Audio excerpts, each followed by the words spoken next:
Good evening, everyone. My name is Farron Barnes, and I'm the Advancement Coordinator at Zeits Mocaa. It's a pleasure to welcome you all here to the second edition of The Secret Life of Art, titled Care and Conservation. Yes, so this is a series that we created for our members to explore what happens behind the scenes at Zeits Mocaa. Tonight, we are delighted to be joined by our very own Lee Burgess, who is the Registrar and Collections Manager here at the museum.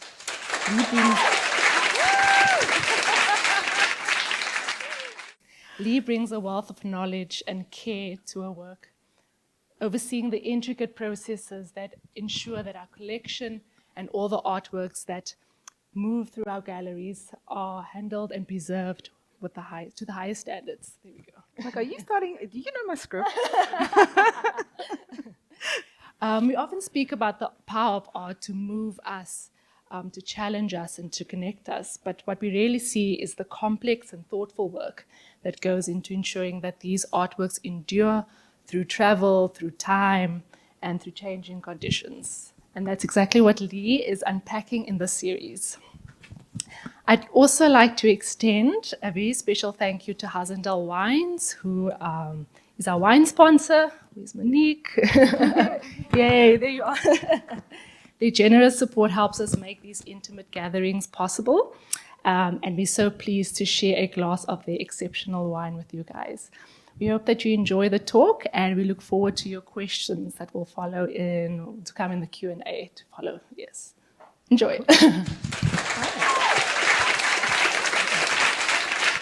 Thank you, everyone, actually, for being here. For those of you, I see familiar faces, which is really great. It means that the first talk didn't go badly. No, but it's really a pleasure and a treat for me to share the things that nobody knows about art and about the work that we do.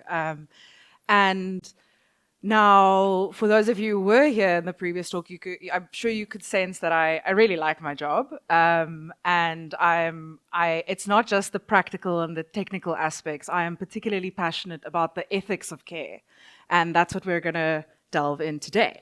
But for those of you who weren't at the first talk, also just to give a little bit of introduction about why are we talking about care and conservation? Why did we spend the hour and a half last time talking about our protocols and practices?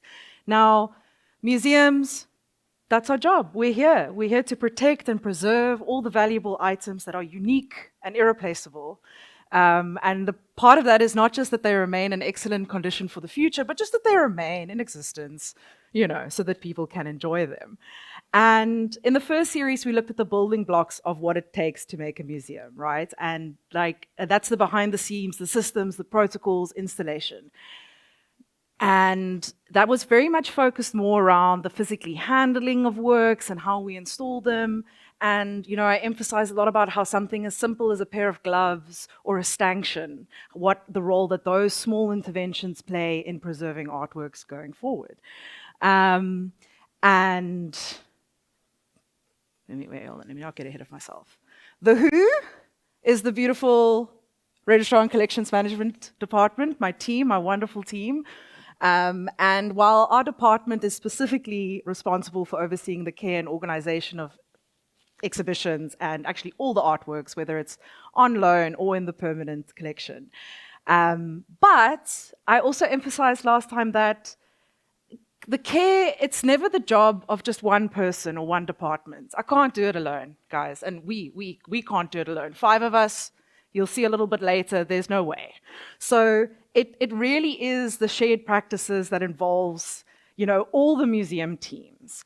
And so that's not just the curators, not just the art handlers, front of house, security, institutional advancement, everyone. We're all playing a role in preserving the artworks. And other institutions, and other lenders, and dare I say it, you, our wonderful audience, our members, we're all actually participating in that active care of works. Now, what do I mean? Or what does care and conservation mean in a contemporary art museum? Now, it's not just about fixing something that's broken. It's the proactive care in making sure that nothing goes wrong. And from the first series, we touched a little bit around climate control, handling display protocols, conservation treatments, but also most importantly, documentation. Now, you're probably thinking, documenting what? What do you mean? Now, we're documenting how materials change. We're documenting how meanings shift, how museums need to adapt, especially when there's a response to a risk or an incident or something. We can't just be like, oh, well, that happened, tough. We have to always make sure that we're doing better every day.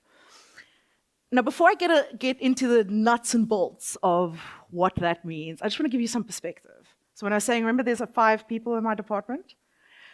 The artwork's on display right now, some stats. Right now, as I stand here, live and breathe, there's 333 artworks on display. I know I counted it twice because what a beautiful number, but it is 333 artworks. And of that, just over half is from our permanent collection. But the just under half is actually from external collectors, lenders, and artists.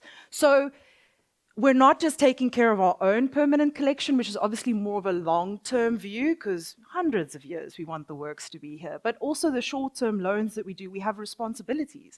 And while I'm going to emphasize a lot today about love and care and passion, there is also legal stuff, right? Like there's a legal responsibility we have, but beyond that, there's more. And you might think, okay, wow, so 333 artworks, how on earth do we give the attention to each artwork? And how do we track it? Condition reports. Now, again, for those who were here last time, you'll see that there's a little bit of a repetition, but this is our segue into our new content. Now, a condition report is a written or an electronic record that details the condition of an object. That's based on close examination. So it's not the work standing there and me going, it looks fine. You have to look at it really close, get up and personal, see everything.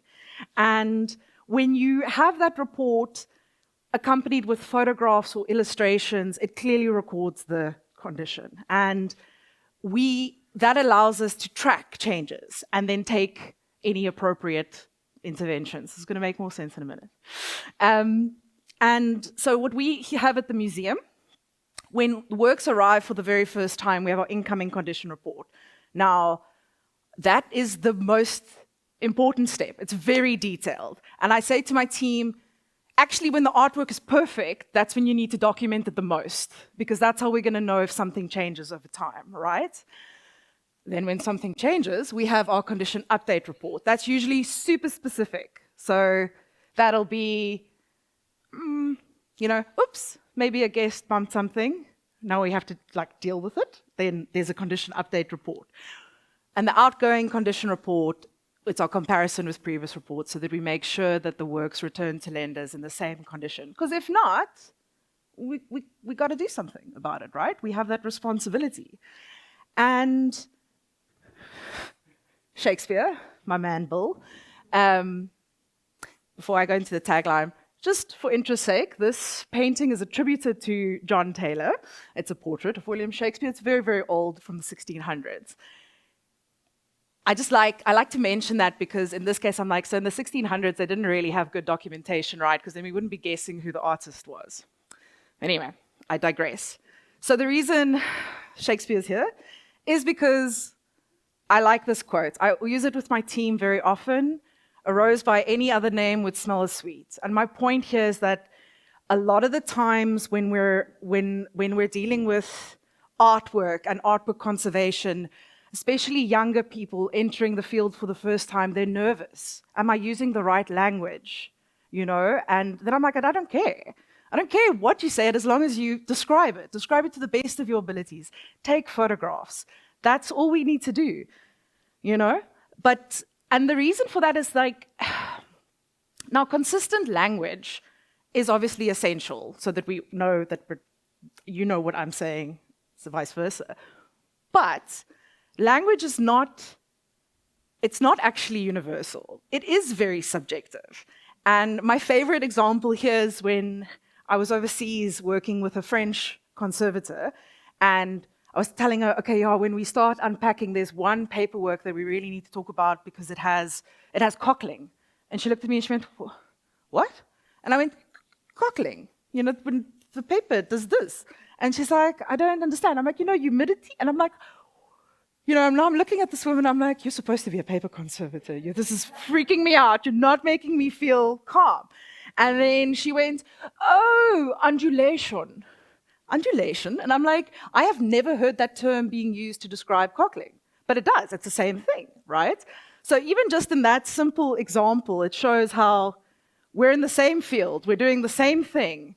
She didn't understand my word, and I would not have instantly understood hers, right? And this to me highlights the importance of having visual evidence for whatever you're saying, right? Now, we're going to talk a little bit about terminology. One of the words that is frequently used in conservation or when you're noticing something is abrasion. I'm breaking it down. The definition of abrasion in this context is a loss of media caused by friction. That can be a rub, it can be a scratch, it can be a bump, And the example that I've got here is a work from our collection, the Zeits Mocaa, which is on Sala. I nearly said the wrong show. And I'm going to give you, there's a little detail shot. So we're going to zoom in. I'm also, guys, at the end of this presentation, I don't think any of you are going to look at artworks the same way again. But now, okay, so we're like zooming in. You can see that there's some kind of like rub mark. You can, and I'm like, okay, this is an abrasion. But you can also say it's a scuff, it's a scratch, it's a scrape, right? And none of these descriptions are wrong. But it doesn't quite accommodate for rub marks or artist technique, right? Which we'll delve in a little bit deeper. And this is why terminology and images matter. Because, believe it or not, I have received condition reports, not of this work, where I would have this image, that's the only note, abrasions. I see that, I panic. Because what? What abrasion? Where? How? Oh my God, is the work damaged? What do we need to do, right? The second one would be, okay, there's abrasions throughout the work. Cool, okay, circles. At least now I can orientate myself and look at the images a little bit closer. And if you were unfamiliar with the artist's practice, which often, conservators are also human, we don't know every artwork in the world, this is probably how it would have been noted. There are abrasions present throughout the work, I'm circling them in red. Now, being familiar with the artist's practice, I would have said version 3. There are abrasions or scuff-like marks present throughout the work, which is consistent with the artist's technique referred to the images. So now we can check. You can see, okay, it's the same. These are the same marks, rub marks. It's technique. It's part of how the work was produced, right? So while it's not wrong that these are abrasive marks, it's not damage. And that's where that critical aspect comes in, right? And often when you are writing reports, text alone can be super vague. I don't know, just remember, abrasions, no pick, and I'm like, oh my God. Because then it's worst case scenario, right? I have to take everything super seriously, whatever anyone tells me. But when we have photographs with the images, with the notes, it's easier to assess. Even if someone else is unfamiliar with that artist's work, I am able to look at the images, look at my images, and be like, actually, you got it all wrong, babe. But the most important part is that the artwork is actually fine. And this consistency, if you have all this documentation, it ensures clarity over time, people, and institutions. Now, when I say that, it's a little bit off track. Back in the day, when I still worked for a gallery that happened to sell a work to this museum, and then I joined the museum, do you know what I found in the file? I found a condition report I made in 2016. And I was like, oh my God, babe. But, and that's also where I'm like, oh my God, I'm so glad. I don't know, it was a weird full circle moment for me of like, I did this. Yes. Now, the next terminology or the word that I'm going to chat about, I also just really like this one. And I'm using the words that when I have brought in interns or assistants to help, you get these eyes when I say something. I'm like, it's not that deep, guys. So the next one is an accretion. Now, the technical definition, accumulation of foreign matter on the surface of a painting or artwork. Now, that could be dust, grime, dirt, fibers, anything that's not the artwork material, basically. Salah Al-Mul's work, also on Salah. We're going to look, teeny tiny spot. What is this? That is an accretion.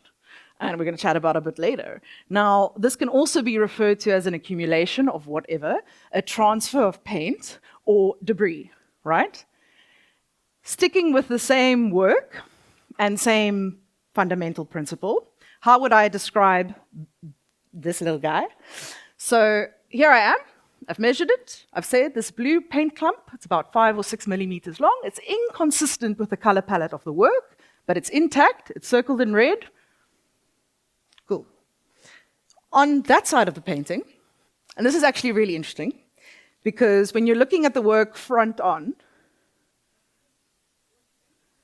intact means, oh, that's actually a good question. Intact means that it's not at risk of falling off. It's not at risk of loss. Because at the end of the day, because what can happen in that, intact basically just means it's stable, right? But I'm not going to try just, because you might be like, why don't you just rub it off? Because it's going to rip the paint layer off, guys. You know, and, where was I? Translucent. So when you're looking at this painting straight on, you won't see that this translucent white speckles, because that's visible under raking light. It's on the top left side of the female figure, circled in blue. Raking light, I can already hear you asking. That's when we have our inspection lights and you look from different angles, because as light hits things, you also see different things. Very cool.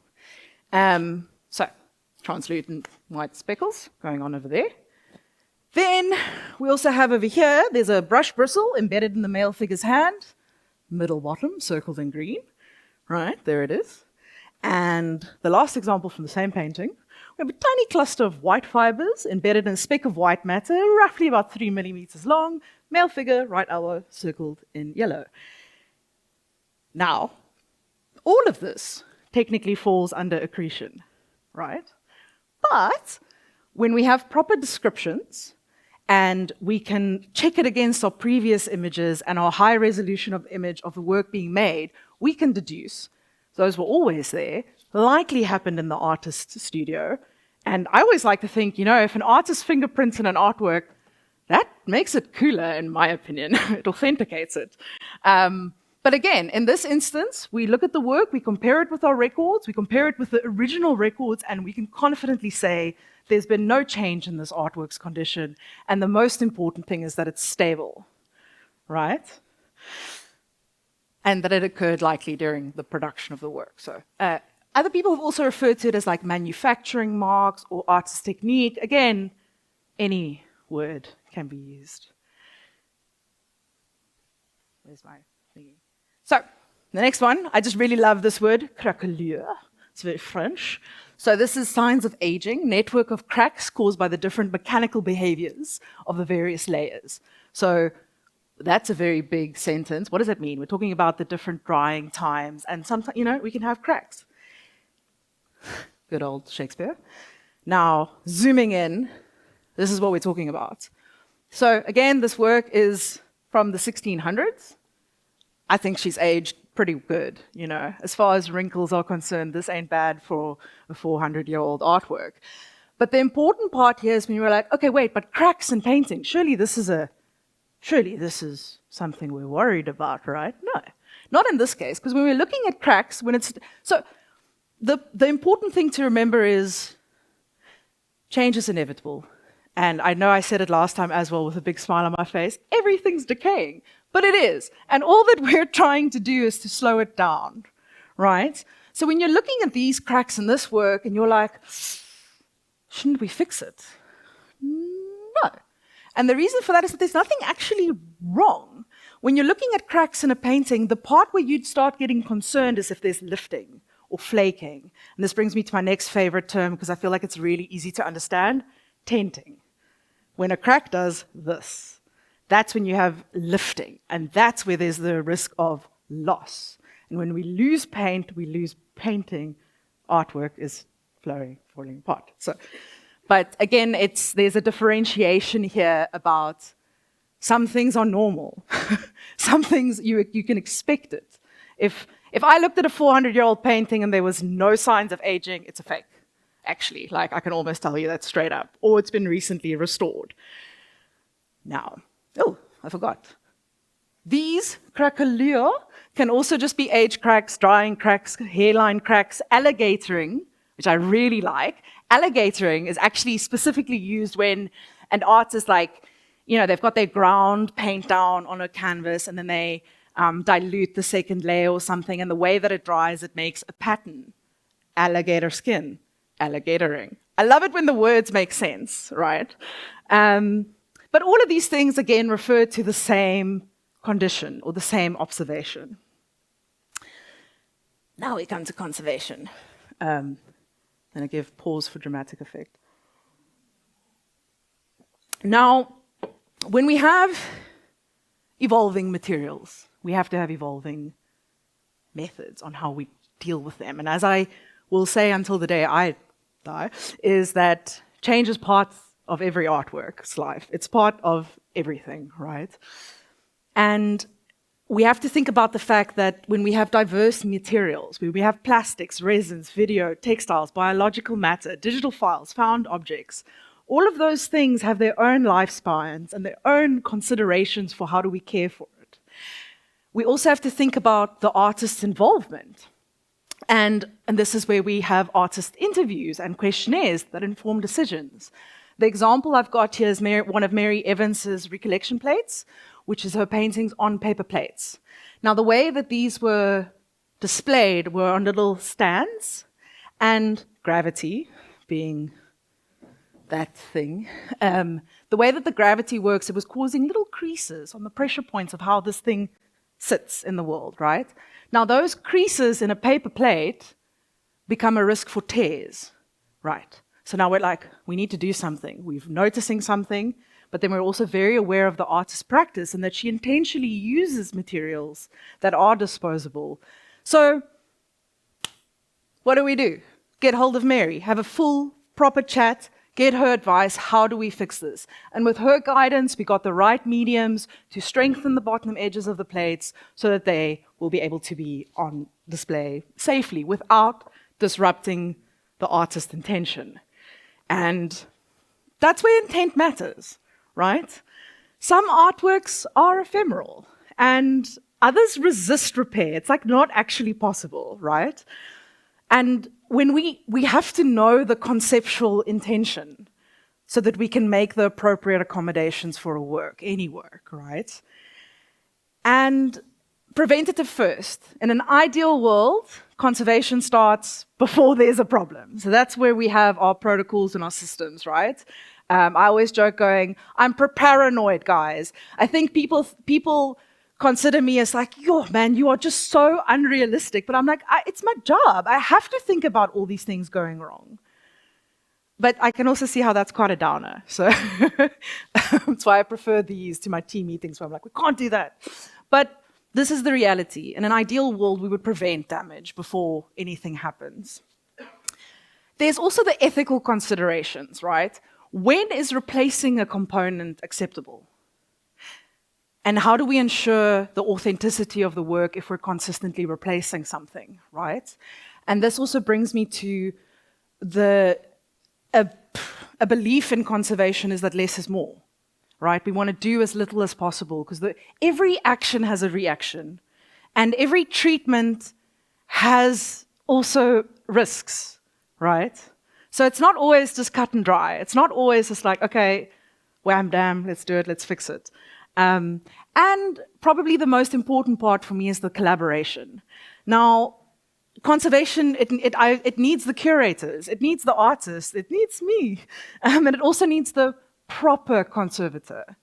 You know, I'm not going to call on a painting conservator to fix a sculpture, right? I'm not going to call on a sculpture restorer who focuses on metalwork and be like, yo, can you help me with these hide sculptures? Inappropriate. And not their field of expertise. So, you know. And really driving this message home. But change is inevitable, right? We have natural degradation. That's materials. That's fading pigments, degrading plastics, rusting metals, you name it. Everything has a lifespan. It's also when we have to consider artist-intended impermanence. I could have just said ephemeral, but that's our organic decay, melting materials. I think about those ice sculptures that their whole intention is that they melt, right? How do you own that work? But also, we have our environmental factors like light and humidity and handling, which we spoke about in the first session. There's also other aspects around conceptual and interpretive change, right? And this is also our shifting audience expectations. How do you want to engage with artworks?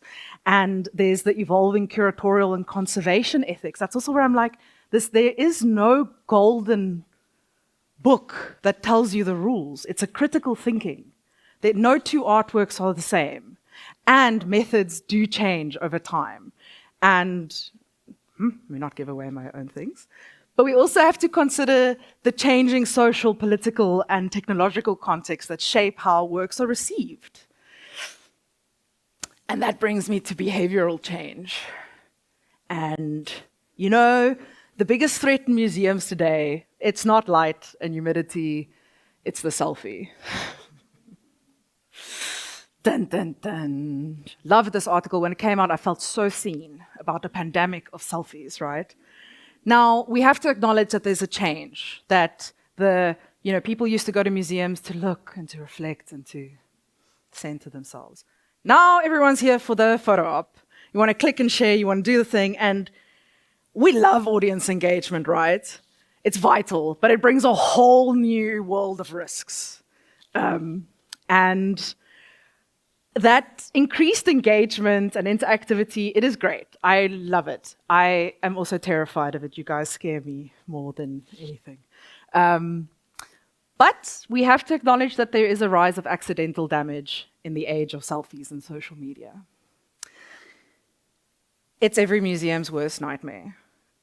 And here, my point is not to name and shame other institutions, but it's to show that it's not a philosophical debate.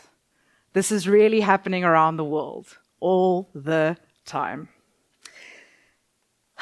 And what I can tell you about all of these, they were all accidents. All of these were accidents. And we're not talking about the climate change protesters gluing themselves to painting frames. We are talking about, I'm so sorry. And in that situation, I would go, so am I. So out of all of these, I'm going to zone in on a specific one that got a lot of media attention. Nicola Bola's Van Gogh's chair.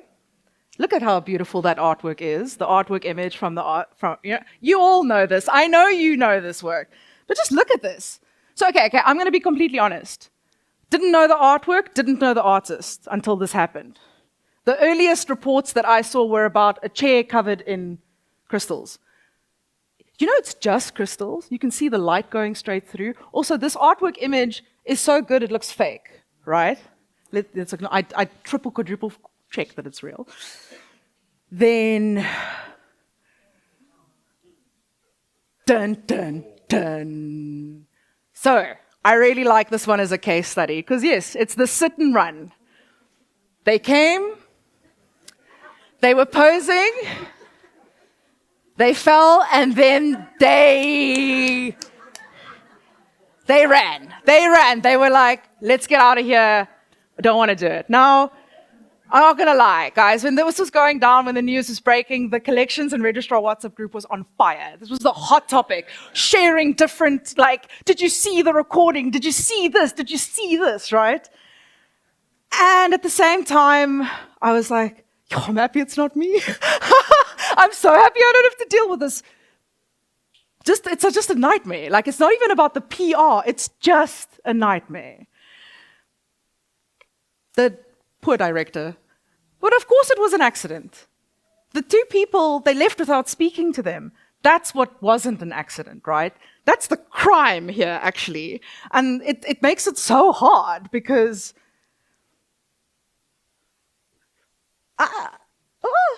So, for those of you who haven't seen it, dun, dun, dun. And then, boom, the TikToks. Bam, Instagram. 31.5 million views. And now at this point, I'm like, I'm so sorry for the comms department. Like, what do you do? How do you deal with this? And and even just reading the comments of people, I'm getting defensive, right? I'm like, because how can you tell me these people didn't know it's an artwork? How? It has a label, it has a plinth. What the hell, But it sparked a major debate in the industry. Because when visitors behave badly and they damage objects, who's to blame? And a lot of professionals are actually going, the museum. And this is where I'm like, but what? Because they're like, you should have made a better job to distinguish that this is not a chair, it's an artwork. And I'm like, my guy, it's got a plinth, it has a label. What more should this? And you can't tell me they didn't know it was an artwork. They ran. They knew what they did was wrong. And I'm like, oh, so getting super angry. And then I had to calm myself down because, accidents do happen, right? And maybe this one hit a little closer to home. So, we're going to chat about another beautiful artwork from the collection, Michele Matheson's Landscape, which is part of selections from the collection. And now, before I go into more detail, I want to speak about, this is how you know the work, right? Now, you don't know her like I do. And this is where I'm like, you see this, you see this, you see that, you're like, boom, that's the artwork. When we look at this artwork, this is the information we have, because there's two types of casts, type A and type B. There's 7 of the one and there's 12 of the other. Every single one of those works we look at very closely. This is B5, pleased to meet her. And these are the notes that we have about the different conditions. Then we also have our beautiful detail images looking at her, right? And what we see when we look at this work, we look at the cast line, we look at the beautiful air bubbles, we look at the residue from the molds, and we're like, wow, amazing, right? Now, this is the part that I want to talk about, right? So B5, everyone, stunning. Now, what actually happens when the worst happens, right? Because it does, and that's also why I'm like, come on. How do you know if you don't know? So what happened with us? We have a wonderful gentleman coming in, casually checking out the Salah Amour on the wall, at this point not noticing the vinyl on the floor that says, please do not touch. Goes around, takes a seat. In 0.5 seconds. Don't worry, guys, B5's fine. She's okay. But the difference is our guest didn't run away. He was really sorry. And he said, I thought it was a seat. And now, for us standing there, I'm like, actually, tell me which South African has not sat on a wooden stump around a fire?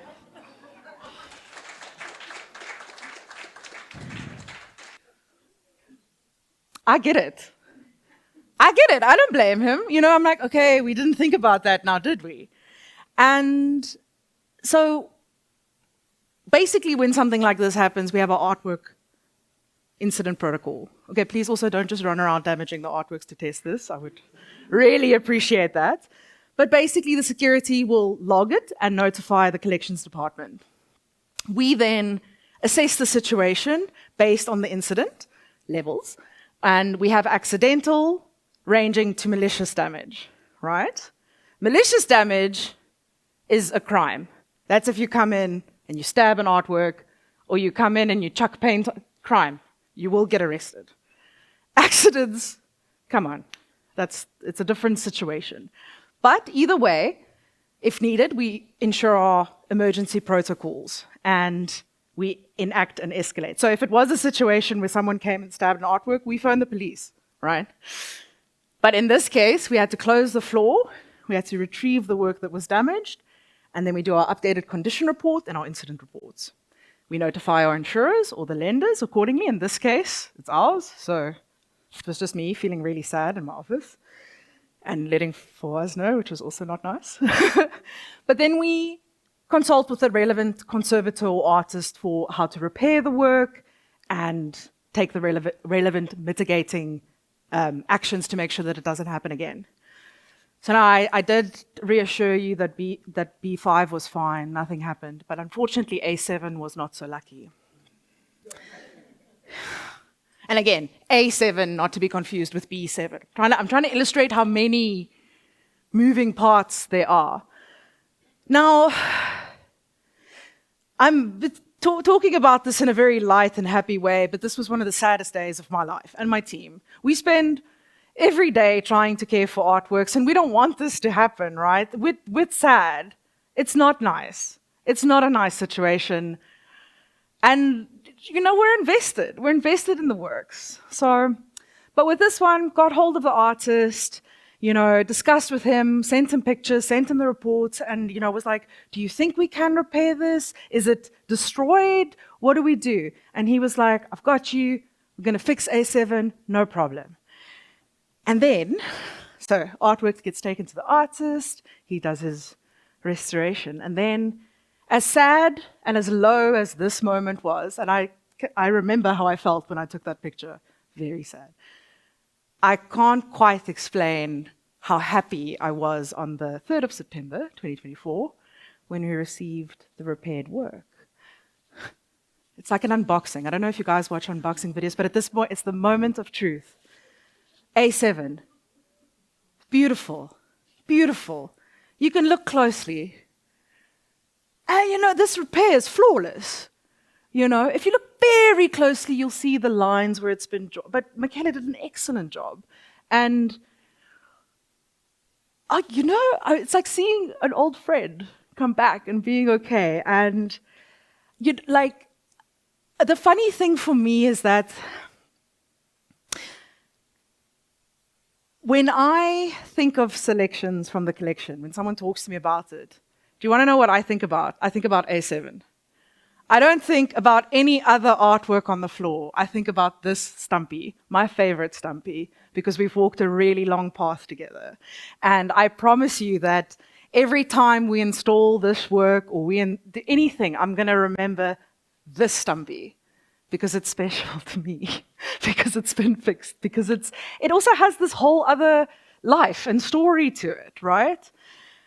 Now, I'm very happy to say, there she is, that's A7, right there. Next time you go visit the exhibition, please go keep an eye out for her. Again, my favorite Stumpy, and I hope that you'll fall in love with her too. But you can also see here what we had to do is the mitigating actions, right? Now we have to make sure this doesn't happen again. And that's where we put the stanchions up, we put some extra signage. And this was tricky because you might wonder, why didn't you just do this from the beginning? Like, you guys are lazy, right? No. The artist's intention for this work has always been that people walk through it. And sorry for the sound, guys, I shouldn't have done that, but my heart, So that was also part of the conversation with Michaela to be like, look, we have to do something, and this is what we're doing, right? Because can't risk it happening again. Because at the end of the day, if we keep gluing the work or fixing the work, what do we end up with at the end?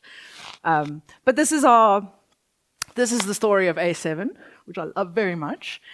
And I'm going to move into our second case study. And this is around shared institutional responsibility. Big words. But for when we see us, we learned this beautiful Theresa work from the National Gallery of Zimbabwe. Stunning piece. And now, let me take it one step back. Remember last time I spoke about loan admin? It always comes back to the admin, guys.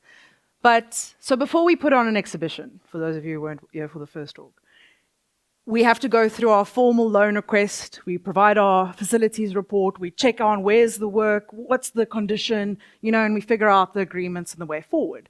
This is the most important part about mounting exhibitions because we need to determine how and what do we do to take care of this artwork and how can we ensure its safety.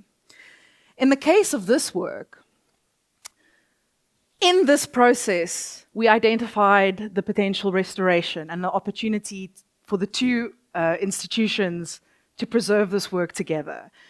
So the National Gallery of Zimbabwe informed us there is existing damage to this artwork, and they're disclosing it to us so that we know. And now we're like, you know what, we can fix it. We can fix this. We can do it here. So great.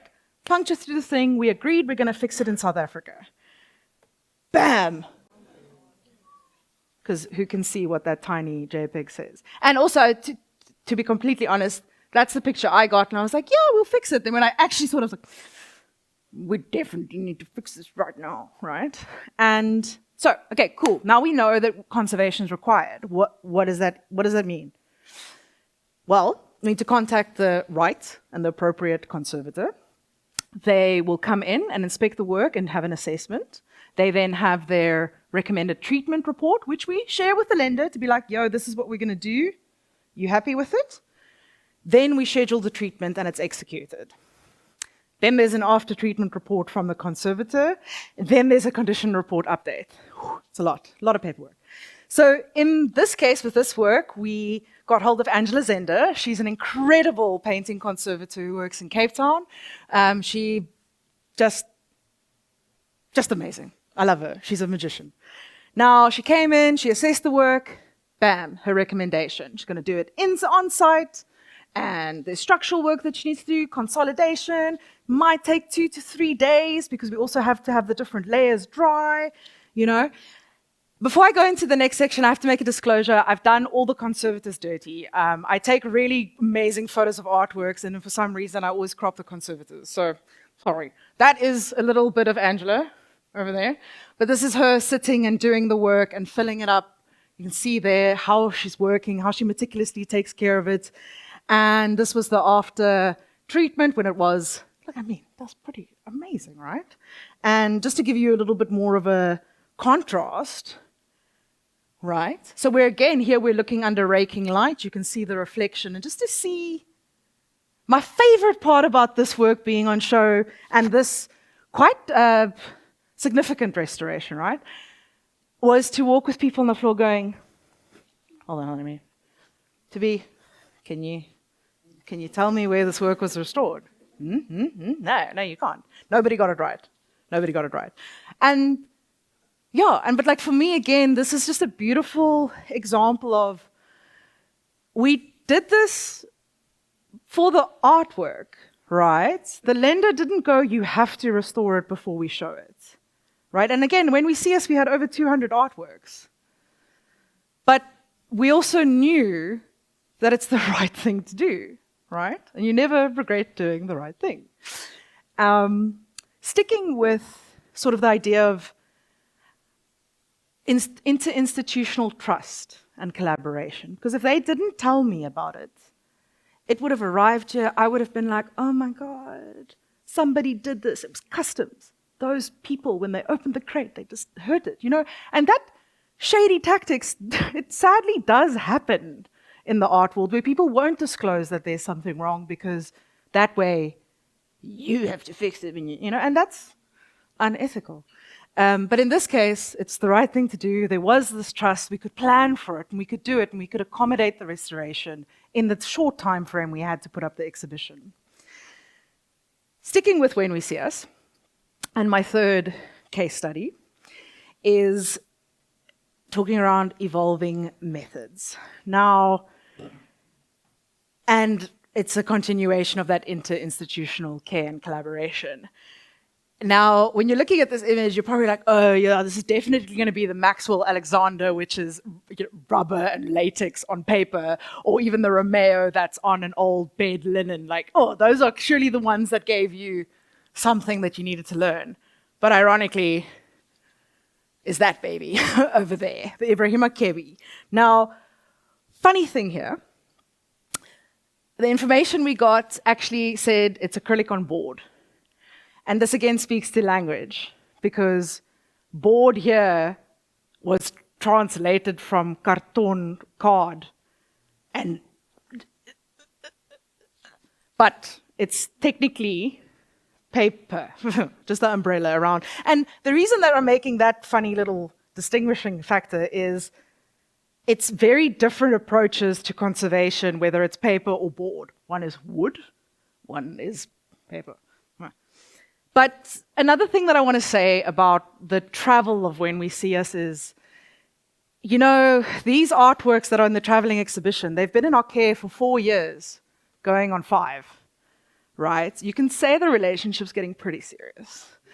And, and it's also just a remarkable thing to get to know works so well and so intimately. So I'm going to, there we go. We're going to chat a little bit about the condition check history.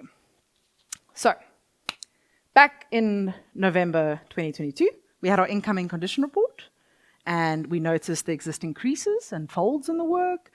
You know, we noticed the wear and tear to the frame and an inactive cluster of holes over here, very scary. But it's good, it's great, it's fine. We acknowledged it, we determined it's stable for display, there's no change. We obviously sent the condition report to the lender. They were like, all good, it's the way it was, obs. And then we had our outgoing condition check in September 2023. My favorite thing, no change, stable for transport and storage. Then it got to Kunstmuseum Basel. And now we're doing our incoming check before the works went into storage in November 2023. Then they were, so, okay. Scary, right? Oh my God, all those lines, all those things. Panic, panic. But, and this is also why I was there, every single thing that's noted was already there.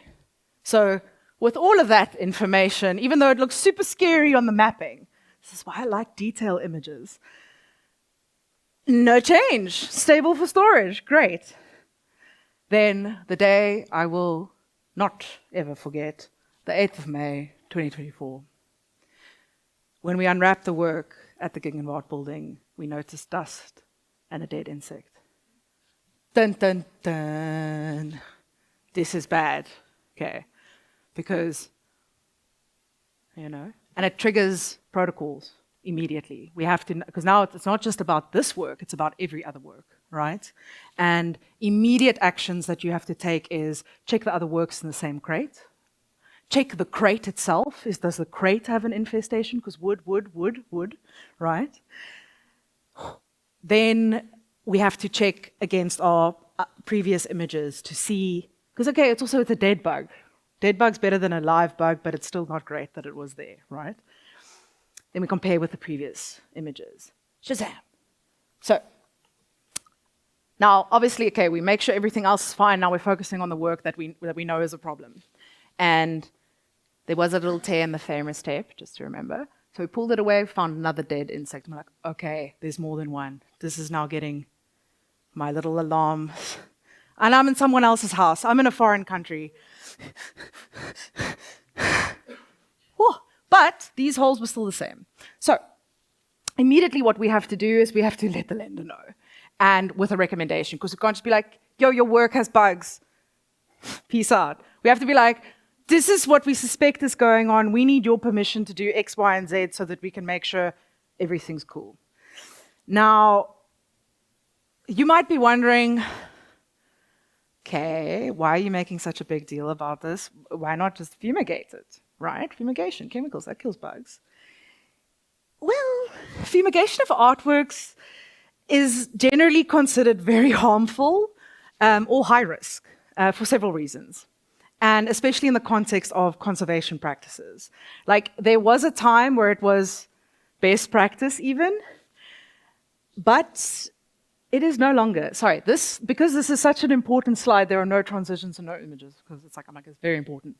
Now, chemical fumigation is considered a last resort, and actually it's often prohibited for very sensitive or valuable artworks. Why? So it's because of the toxic residue. Now, the chemical fumigants like methyl bromide, ethylene oxide, and sulfuryl fluoride, all of those which are like the conservation grade, like this is the ones that everybody always used because we know that it works, right? But it can leave residues on or within the work.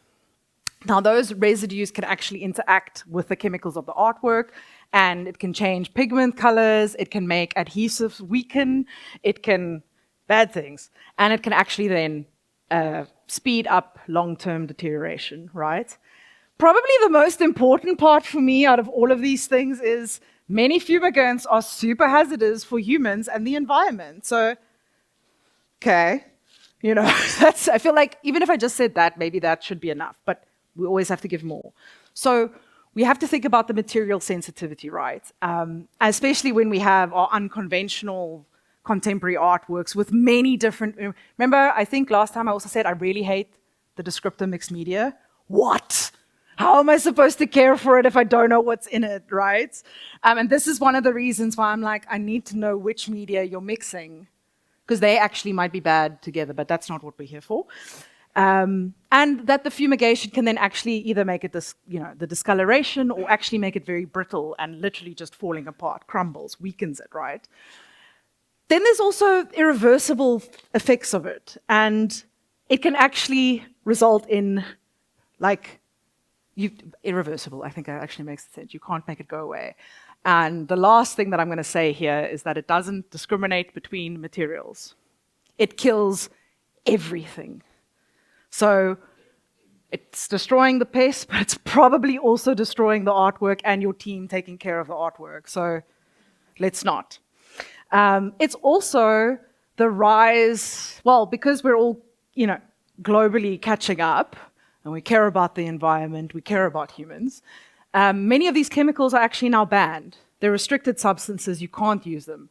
The alternatives available are not the ones that you would use in conservation because they then do other things that are bad. But this is what brings me to evolving methods, right? Again, I did a terrible job with Lena. She's an amazing conservator, and I took awful photos of her, Lena Weiss. She's the Kunstmuseum Basel paper conservator. Now, part of what the permission that we got from the lender was to remove the artwork from the frame, removing it, getting a closer look. Also, look how cool the back of this artwork is. Nobody would have seen it ever before until this point in time. So we've removed the framers tape. We're removing the artwork and the mount very gently so we can determine, is the artwork okay, right? Because that's the big thing that we care about. Then we want to inspect the frame closer to see if there's actually any signs of an active infestation. We also need to consult with the relevant pest control specialists because paper conservator, registrar, collections manager, I don't deal with bugs all the time. I think about them a lot, but it's not my field of expertise. And okay, so now we did this inspection, close up, found 7 dead beetles, right? We removed the artwork. We then sealed up this frame because we're like, we don't know. We don't know if there's still hojas in there living its best life. We actually don't know, right? So, did that. Then we got hold of the pest control specialist. We took our little sample of the 7 dead bugs and we're like, what is it? And then, and also I have to be like, big ups to the Swiss people because I've never actually had a pest control inspect and be like, not only is it a bug, but it is blah, blah, blah, blah, blah, blah, blah. And I was like, what does this mean? And then they're like, sapwood beetle. I'm like, that's all I needed. I didn't actually need to know all of that, but now I know. And the good news is that the pest control specialist also confirmed for us what we suspected, right? Because the bugs are dead. They're all dead. So this is a good sign, right? And he had confirmed by looking at them under a microscope that they have been, not only are they dead, but they've been dead for a very long time. So we're like, okay, cool, okay. Don't have an active infestation in Kunstmuseum Basel. And now we can return our attention to the artwork a little bit closer. Now it gets exciting again, because it's very stressful, very nervous. Now we're like, wow, look at this beautiful painting, right? And do you know what's special about this is we get these artworks, we care for them for 4 years, but I've never seen her without her makeup, basically. Like that glazing, there's always that separation. Without that, you're actually looking at the work closer. It was really a treat. And this is the part where I'm like, it's not just a job. Because Lena, the amazing conservator, while we're here, she was like, we can improve the mounting of the work, we can do all these things. And I'm standing there and I'm like, this is that extra mile, right? Like she didn't have to do that. And I'm like, if this isn't love and care, then I don't know what love and care is. Because she took it upon herself, and again with the lender's permission, but to improve the mounting with these beautiful little corners that were attached to the actual mounting to distribute the weight and hold it in place, added the extra supports at the bottom, also This is from the condition report, just in case you guys didn't put two and two together. And also list the different materials so that we actually know later on what did we do, right? And added an acid-free buffer to the back to protect the work. And I'm just like, this is so nice. You know, how lovely. But okay, hold on. Apart from that just being really kind and better for the artwork in the long term, right? What she did, all that we actually had to do was determine that it's not active, and we just wanted to put the work back in the frame and seal it up with some tape so that we can see if there's any further activity. All of this extra stuff was just love. She didn't have to do it, right? And I also just really love, it's not important, but I really love that the frame is tape is pink and it matches the work. That just makes me very happy. But the idea here is also that with this Japanese paper, we would also be able to see new holes easier. It'll be easier to identify new damage or anything like that. But with all of this work, there she was, on the wall, safely, happily, you know. You'd think the story ends there. But it didn't. November. Sorry, I have to also just emotionally prepare myself because it's like one hole. Lena and I stood there and we were like, what? So that then means we had to do it all again. Okay, so we had to get hold of the lender, tell them about this, be like, we need permission, we need to isolate the work, we take it out the frame. Not to mention that the work has to travel further. Now I'm in a foreign country where I find out basically everything's illegal and we don't have time. So what are we going to do? What are we going to do? We can't send this work to Belgium, to another institution with an infestation, right? We can't do nothing. We can't pretend we didn't see the hole because bad things happen then. And I'm like, guys, come on, we need to, because I don't know what to do. They don't know what to do. We're all kind of standing like, ugh. So she went and spoke to someone else and another conservator and another conservator. And then, this is the evolving methods. This thing right here, it's all in Swiss German, but this is a salt or saline solution. There's no poison in it. And I was like, what do you mean? What do you mean there's no poison? No poison? And we're gonna, what? I was like, this is amazing. So now we've taken the work out again, and Lena has taken her injection, and this solution is injected into every single hole, twice, because we wanted to be sure that it's going to be safe, right? We then had to let it sit, dry. I don't actually know what they said, but it was like los het uit, is what I'm going to assume. Beter liegen lassen. Anyway, leave it alone, basically. We're busy with it. Okay, so now we've done this, sealed it up, packed it in a crate, loaded it onto a truck, and I'm like, bye-bye, bye-bye, friend. December, that's when I said goodbye. And then now it's January, and I'm in Brussels. And I'm stressing, guys. I'm like, double wrapped. Okay, now we're there. And I'm like, oh, okay. What are we going to do? And I didn't actually know. So at this point, I was like deliriously starting to get excited because I haven't seen any dust in the packaging. So I'm like, okay. And I can't actually explain to you the joy I got from us writing no change. Insect control seems efficient. No activities. Okay. And that meant that the work was safe. It could be installed. Whoopsie. You didn't see that. But the work was installed safely. But the journey doesn't end here. I'll be back on the 11th of August to deinstall the show, and then we'll check her again, and it'll go on for its onward journey to Lillevax in Sweden for the final presentation of When We See Us. And, you know, it's an amazing thing because it's not often that a conservator or someone in my position gets to deal with such a long-term care. Okay, there's like 200 works, but this specific work, I've known it for 4 years, going on 5. we've had to do quite a radical intervention because, again, those holes were inactive in Cape Town. They were inactive for the first 3 times we looked at the work. Imagine my surprise, and then shock and horror.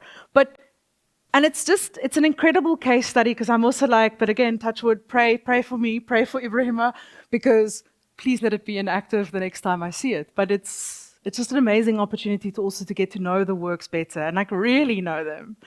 And that brings me to the final slide. But, you know, we're preserving art together. It's the protocols and people that make sure that the work exists. And my whole point here is to be like that behind every stable and well-preserved artwork, there's a whole quiet web of people, practices, and decisions, right? Whether it's a sculpture on display or a painting traveling between institutions, conservation is only possible through strong protocols, shared responsibility, and audience awareness. I could only do so much, right? I need everybody to come to the party. And you know, I specifically use this image of Twan singing bowls because I get a lot of pressure from my colleagues. Because you know, the artist intended for you to interact with this work. Do you know that? Yes, I do. But, and I also spoke about this work specifically in the first talk, like, people are just super enthusiastic. And sometimes that enthusiasm is quite dangerous for the artwork. So we had to stop the interactive component. It's only activated for tours or in special events. But, because the pressure is unrelenting, no, I'm kidding. No, but because we want to honor the artist, we want everybody to experience the work. Do you think I'm happy that this work isn't activated on a daily basis? No, I'm not. I would love for everyone to do it. So we've also got Twan's symposium and book launch coming up on the 23rd of August. And we are going to, I'm now saying it here, so now it has to happen because we're committing to it. But we want to dedicate our daily tours for the 2 weeks leading up to the symposium so that it's this exhibition, so that the works are activated, so that people can actually experience it, right? And that's how we can find that common ground. We can still have people access the work, experience it the way that it was intended without compromising the safety, right? And I feel like, I'm like, that's a win. We need to do it. I don't like saying no, but I sometimes have to.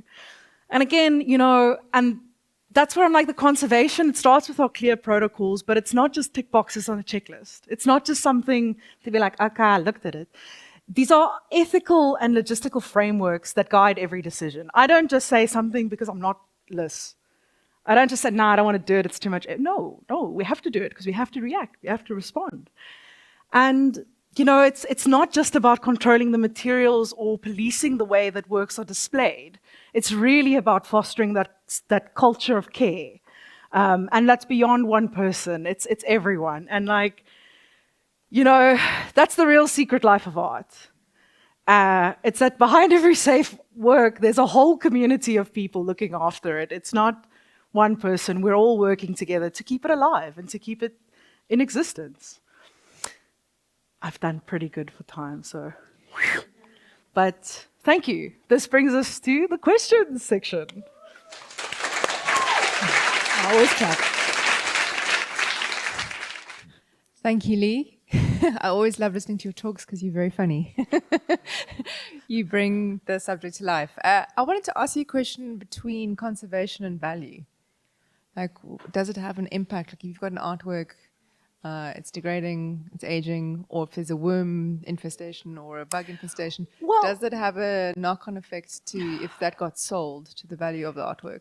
Now, some people will say yes, but I don't agree, because who are we kidding? Like, everything is like, do you know what I mean? So for me, this is where I often get a bit of a, what do you mean?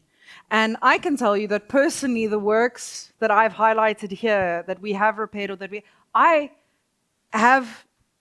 I'm closer to those works. I have an intimate relationship with them, and they mean more to me than other works. So I guess it's also about what your value system is. And for me, I mean, like, things have to be stable, they have to exist, and we're talking about different things here. Because, you know, monetary value. I hate talking about monetary value and art because that's not the point. We have insurance, right? Sure, the work gets destroyed, you'll get the money. That's not good enough. It's not good enough because the work is irreplaceable. And that's part of what I'm trying to tease out here is why, the cultural significance, the historical significance, the experience of the work. It's the same reason as, look, if I want to keep every artwork safe, they'll never be on display. You'll never experience them. And then I have that inner conflict of, if an artwork is sitting in an art store, does it even exist? If nobody gets to see it, if nobody gets to experience, what am I accomplishing? Who am I preserving it for? What are we doing? You know? So I'm never going to lie and say that, YOLO access, but we have to balance it. We have to act responsibly. We do also know that, well, I might tell you this for the first time, but we're consuming art, right? When it's on display, when it's in contact with oxygen even, it's being consumed. So again, it's about trying to make everything last as long as it can. It is impossible to make something live forever. And I have to accept that because otherwise my blood pressure, I'll never survive, right? It's impossible to stop to change. But there are other things that we can do, and there are other ways that we can care for the works. Don't know if that answered the question. Lee, my question is around the saline fumigation that you use, that you employed. If you were to happen upon dead bugs here at Zeits Mocaa and holes, is it something that you would put to the test as well? Yes. That was actually my point. I didn't know that this method existed. So while I was sitting there and this new thing that won't kill us, I was texting Angela. I was texting the conservators because I'm like, look at this. This is amazing. We don't need ventilation. We don't need 7 days for the off gases to go away so that women don't become infertile when they're near it. I don't want to deal with that. I can't have that on my conscience. I don't want to deal with that. So to be honest, and here's the facts. It's not as though we haven't had works arrive that have borer beetles in the frames, right? It happens. And I was half expecting someone to ask me, why didn't you just reframe the work? Now, that is something that we often can do. But something that we have to remember is everything, such as frames, whatever, can become discontinued. So when imagine that William Shakespeare portrait in a white box frame. Weird, inappropriate. You would expect the work from the 1600s to be in the super gilded, fancy decorative frames because that's age appropriate. Now, if we're constantly changing frames, you're also changing the meaning. And I believe that, so with the Ibrahima Kibbe, for example, if you looked at it really closely, there were details in the frame that were specific to that work. And I know it's only from the 1990s. But in 100 years from now, you can't always guarantee consistency, right? But I say that now, being wiser and older. But in previous cases, when we have had works with borer beetle, we would then, because I don't want to fumigate it. I'm not going to fumigate it. I'm never going to fumigate it, right? It's never going to happen. So we've had to get permission, of course, but we've restretched, we've reframed works, because ultimately that is the safest thing for me to do in that instance and where it's appropriate. But I'm recognizing now that even the white box frames that we see everywhere, they're also specific to our time and place. They're actually currently being replaced by like aluminium frames. The white box is kind of like 2010. But these things, trends happen. Trends also help us identify work and where it was made, how it, so what was all right. I was like, Esther, what was the question? Right. Am I going to use this? Hell yes. Am I going to tell every single person who ever even asks me? Yes. If you didn't even ask me, I'll find a way to introduce it into a conversation because this is the future, right? Safety, environment, people, we matter. So 100%. Just the mic? Oh, thank you. Just wanted to go back to the cost thing.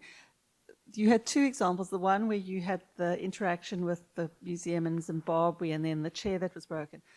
Are those both covered by insurance, or is the one where you've agreed between yourselves to fix something, is that not an insurance claim? Not an How does that insurance. work? So insurance doesn't cover, well, okay, no, okay. So insurance would cover accidents or, you know, when we have an incident or something like that, but insurance doesn't cover gradual deterioration because why would you do that? Everything is changing, right? But in both instances, neither of those were actually insurance claims because it wasn't a total loss of the work. Again, I don't want the money. Other people might feel that, but it's not about the money, it's about the work. So again, in that initial consultation around with Michele around landscape was, can we fix this? And if we can, great. And then we also, we do have, again, this is where I'm like, these things happen. Maintenance is a real thing. Conservation is a real thing. We have a budget for it. We do have to do it. And with the National Gallery of Zimbabwe, because it was anticipated, it was planned for. But it wouldn't have been an insurance claim because it's existing damage. That is fraud. If we had to submit it, so that's illegal. Yeah. Thank you. Coming back to the question about cost, actually, when you look at a lot of work that is part of, in a way, national interest, right? Example being some of the paintings that were part of the park station, like your PNEF, those are more like national interest in a country like South Africa. But where they are, the location, right, doesn't, in a way, allow for people to really enjoy that kind of work in a space where I think, in my personal opinion, it's continually deteriorating. So you need to actually put them in facilities where they can actually be conserved, right? And with that then comes actually the question of cost. They need to be in an institution where they are taken care of. And with that, it's like it's work that is part of a national interest. And with that, the challenge sometimes become that private museums, some actually do not have those kind of budgets to really take care of those kind of works. And then how do you then choose as to which work do you conserve? And it's almost like your criteria around that, especially for things that will be of cultural capital in even a country like South Africa. Wow. Shoot. Okay, I can't speak for the whole world. Or I can't speak for the whole country. But actually, no. Let me take a stab at it. So when I was having lunch with some of the team from Kunstmuseum Basel over in Switzerland, they were telling me, yo, that thing about the Johannesburg art gallery, scandal. Why aren't you guys doing something about it? Why aren't you protesting in the streets to make sure that... And I went, my guy, we have bigger problems than this. In a country where we have unemployment rates, where we've got the biggest disparities between the rich and the poor, you're not going to find me in the protest lines going, this building needs climate control, right? We also have priorities as a country, right? So, and that, the reason for that was because also I'm sitting there in Switzerland, guys. Like, there's also Basel where that very year, every citizen got like 600 francs, which is a lot of money, as a refund because the city was they underspent. And I'm like, wow. So, for them coming to me with that and like, why isn't this a priority? Then for me, it's like, because let's be real, And like, the funny thing is, because climate control, and again, how earlier the fumigation, it's no longer best practice. There are massive studies and debates currently going on about climate control. And is the juice worth the squeeze? The planet's dying, right? So when we're using electricity, when we are using energy, when we're using our finite resources to keep an environment stable because we want the works to live forever, what are we doing, right? So I'm not actually answering your question, but I'm offering some tidbits because I don't have the answer.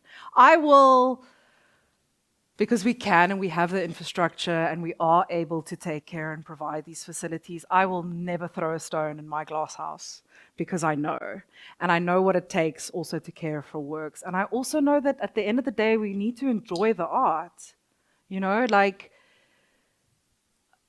controversial opinion, but again, I'd rather have a work on a public gallery wall so that people can enjoy it than it's sitting in a storeroom that's climate controlled. Nobody ever gets to see it. And then the paperwork gets lost, and then everybody forgets that work exists. 300 years from now, someone finds it, they go, look at this cool work.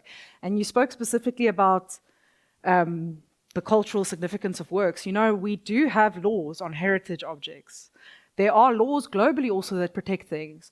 For example, I know, thanks when we see us, from Brazil. Any work made before 1970s, you cannot export out the country without having, it's more complicated than a home loan, right? Like, you have to give so much information and it's actually impossible. It takes like 3 years. But that's the laws. Similarly, in South Africa, it was an Irma Stern. I'm not going to remember the work, but it sold on auction to a guy in Dubai, and then turns out, joke's on you, you can't export it out the country because it falls under the heritage object. And that kind of, like, I know then the work was on loan to the Irma Stern Museum, and then it just went quiet, and I'm like, did he donate it? I don't know. But I remember that because I was like, shoo, time passes quickly, hey, because I didn't think of Irma Stearns as cultural heritage. Like, then I'm like, oh yeah, because it's actually 2025. So we also have to remember that as time changes, laws also change, and there are a lot of rules and regulations to protect our interests, right? And that's also where there's the increasing return of objects and repatriation of objects happening, because we're paying attention now. But I can't offer you a concrete answer. I can just give these little bits of, there are things in place, but there is no specific right or wrong answer there. Yeah. Yes, David? Oh, wait, you need a mic. He's got a mic.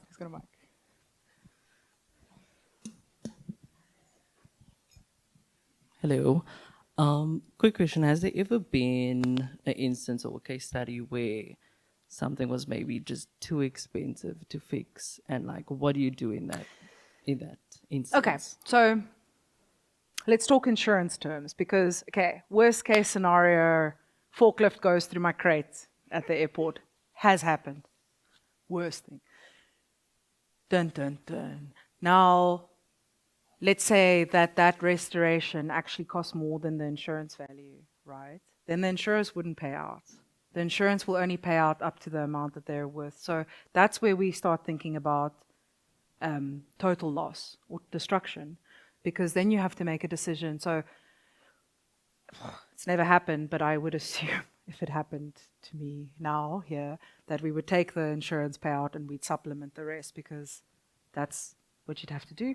Or whoever owns the work, because this again, it's a negotiation between who owns it. So if it's a work from the collection, I would write every proposal in the world for us to cover the gap between, because the work is important, right? And that's literally our job. We exist to make things last. But when it's with a lender, it's a little bit harder. And even when the payout is right and everything's right, it's never going to replace the work, you know? So, and there are also hack jobs of conservation out there. I wanted to include someone. I'm like, no, I'm going on a tangent, but feel free to Google bad conservation and have a good laugh, right? So, and I also have to say that there are different cultures, because I've also dealt with collectors, particularly in West Africa actually, who don't believe in conservation. If the work is falling apart, that's the work falling apart. It's authentic, it's real.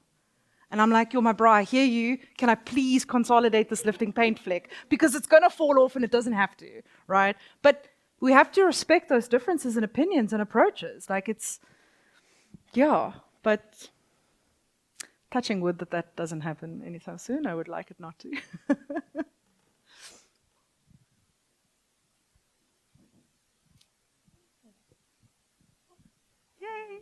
I think if we don't have any more questions, we can conclude. Yes. Yay. Thank you. Yes, thank you so much, Lee, for that very insightful. Yes. and generous presentation. Like, I've learned so much and I work here. Yeah, thank you once again to our sponsor, Hazendal. Thank you to the Zeits Mocaa team who helped make this possible. I will be sending out a feedback form after this event, so please let us know what you think, if you enjoyed it, if you have a compliment, a complaint. Yeah, let us know what you think. And thank you to our members for being part of the Zeits Mocaa community. Thank you.